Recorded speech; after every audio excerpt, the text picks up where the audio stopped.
日本時間7月22日、米メディア、ファウルテリトリーに、ドジャースのタイラー・グラスノー投手が出演しました。番組内で、グラスノー投手は、カーショウ投手について、ドジャースの現状について、そして、大谷翔平選手について語ってくれました。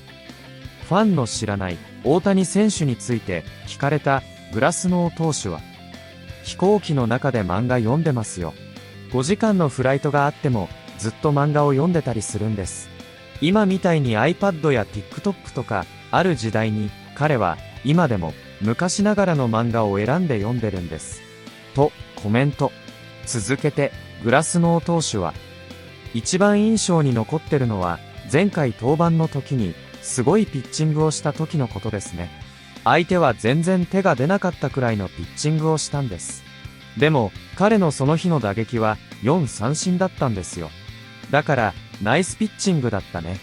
って声をかけたら、いや、でも打てなかったからダメだよって帰ってきて。と、大谷選手の基準の高さに驚愕したことを明かしてくれました。ここからは、その様子を字幕付きで見ていきます。And then the question along the other lines that we were talking about, Clayton Kershaw, what have you learned from him, through injuries and watching how he comes back? And how cool was it growing up watching him and now seeing him getting his 3,000th strikeout?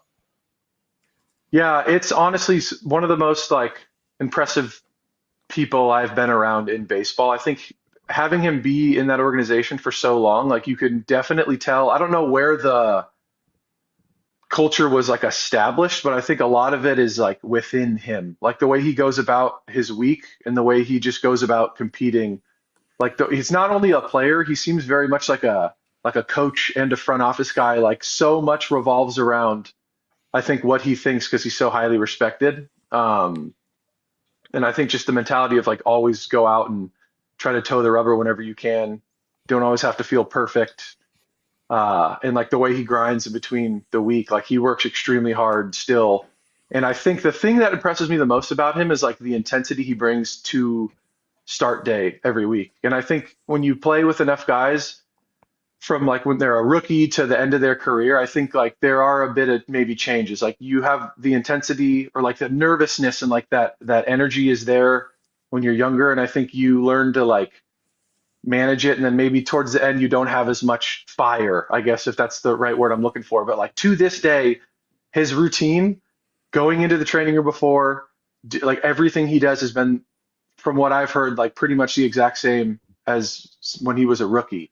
And it's not I think a lot of people assume that it comes he's a very talented pitcher, obviously, but I think people assume it's just an easy thing for him. But when you see the not the stress, but the intensity that he takes every single fifth day, this isn't a walk in the park for him at all. This is a very season is stressful.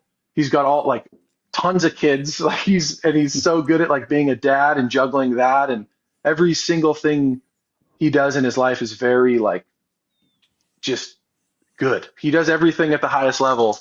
So I think just watching someone navigate a season and a life the way he does is very, very impressive. I haven't really played with someone as dialed in as him. I played with a lot of really good veterans who do it their own way, but he's just kind of he's just a freak. Did you ever tell him hey, I watched you as a kid and make him feel older? Because he got me good when I showed up and said, oh, I'm not the greatest starter anymore. So I would hope you gave him a few jabs about being old.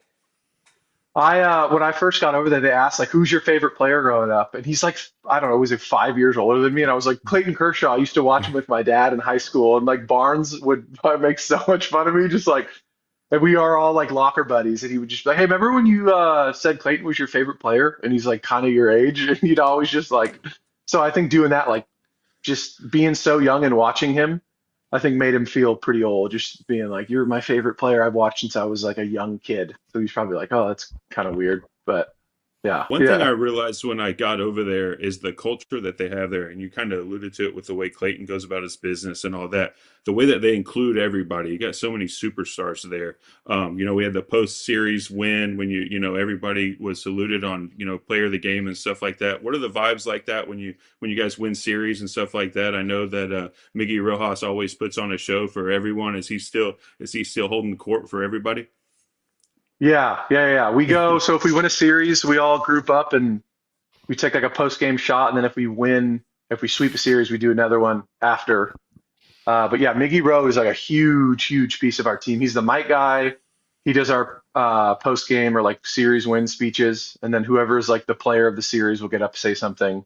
And then they'll pass it on to the next guy to the next series. But that's like a huge thing I feel like if a team's not doing, they should definitely do. I think I came from Pittsburgh to Tampa, and Kiermaier was a guy in Tampa who did that, and it was very like I think through the course of like the ups and downs of seasons, like always having a routine to where if you win, like something to celebrate, and like to call guys out for doing well is like essential. And I think seeing that for the first time, and then coming to the Dodgers and seeing how like ironed out and like buttoned up it is, and it's just everything seems to like fit in place, and there's like I don't know, I guess a plan for everything.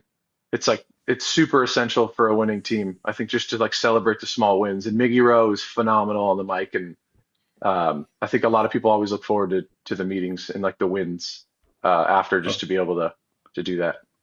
It's a rut for the team. I mean, it's not going to get covered much on this show because we see the talented roster and they're still clear of first place by several games.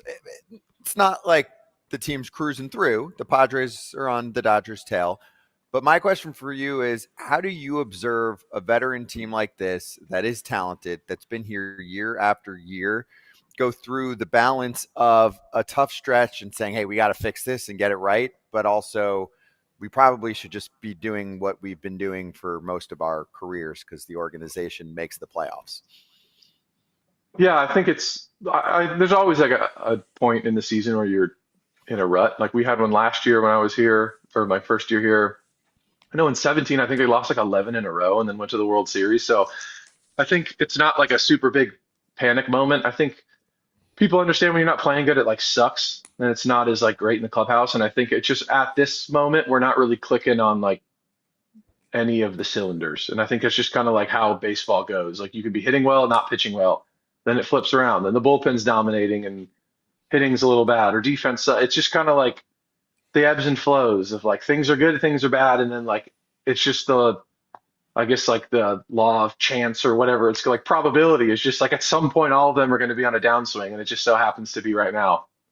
But I guess it makes you realize like when you have bad moments, like when we do start to play good again, it's like it makes you appreciate it a lot more. Like you can't have like the good, happy series win Miggy Rowe speeches without like I don't know, just like appreciating when it's good and when it's bad. And it's just right now we're just in a rut, but we'll get out of it. It's still, we have a lot of baseball left. Yeah, we're in mid-July. So I'll get to an Ohtani question here. I mean, obviously we don't get to talk to him. Most people don't. You do. So what do you have for us on him this year? Like something different with him. We're following what he's doing on the field, but anything different with him or any recent conversations that are worth pointing out? You know, our whole audience is just dying to get something on him because, you know, you just don't get a lot of access. We know he's busy trying to get back to being a 5-6 inning starter while still hitting every day. I don't know. I think like what are some things? He reads comic books on the flight. Do you guys know that's a thing? I guess. I don't know. No, Maybe you guys know that. Yeah, he's like he's very like I don't know, like not, I don't think he has many distractions going on. Like we'll have like a 5-hour flight and he'll read like comic books the whole time. Like I think he likes the story and the arc and it's kind of interesting to me. I think it's really kind of fascinating for him to just go and like, and especially in a world of like iPads and TikTok and crazy stuff, he's kind of still going old school comic books. And he just wrote that book, like the Decoy Saves opening day. So like clearly he's doing stuff away from the field. And then the other thing, what else could I say? I think what was impressive to me about he went and pitched his last time, shoved, was like sitting 100, had like a bunch of Ks. Just they had no chance. And I think he went 0 for 4 that day. And I think just going up and being like, hey man, great job, like pitching. He was like, no, like 0 for 4. I think the standard he holds himself to is extremely impressive. I think it's such a hard thing to do to go out there and pitch multiple innings and then go out and hit. And I think just like I said, I guess the standard he holds himself to where like both of those have to be ironed out for him to feel satisfied is like pretty impressive to me. いかがでしたでしょうか。このチャンネルでは日本人メジャーリーガーなどを中心に野球情報をお届けしています。この動画が良かったら高評価、チャンネル登録をよろしくお願いいたします。